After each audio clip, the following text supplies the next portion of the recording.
যখন আমার মন চায়। দেখো, যখন আমি বলি তখন সবাই আমার কথাই শোনে, আমি কারো কথা শুনি না। তুমি যদি চাও আমি তোমার সঙ্গীতকে মধুর বলি, তাহলে তোমাকে বাঁশরি বাজাতেই হবে, বাজাতেই হবে, বাজাতেই হবে।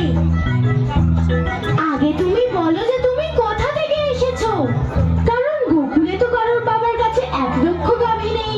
আমি বর্ষানা থেকে এসেছি। আচ্ছা, এবারে বুঝলাম।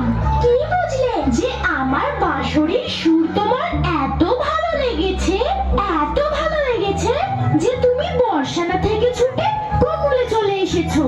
আমি মানি না সেটা। মেনে নাও গোপিনী, সত্য স্বীকার করলে তোমার বাবার গাভী কমে যাবে না। সত্যিটা হলো আমি বর্ষানা থেকে এটাই দেখতে এসেছি যে এই সুর কে বাজাচ্ছে, যে সঙ্গীত না জেনে নিজেকে সঙ্গীতজ্ঞ ভাবছে।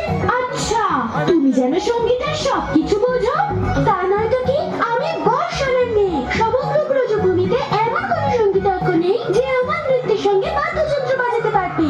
আমার নৃত্য দেখে সবাই সুর খুলে যায়।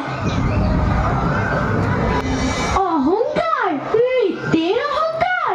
অহংকার তো সেই করে যার মধ্যে যোগ্যতা থাকে। আর তোমাকে দেখেই মনে হয় তোমার এই বাদ্যযন্ত্র যাকে তুমি বাঁশরি বলছো সেটা বাজাতে তুমি সবে মাত্র শিখেছো। আচ্ছা, এত বড় কথা? তাহলে তুমি আমার বাঁশরির সুরে নৃত্য করে দেখাও, তাহলে তোমার আমার উপরেও বিশ্বাস হবে আর তোমার নৃত্যের উপরেও। কোথায় তোমার বাঁশরি আর কোথায় আমার নৃত্য?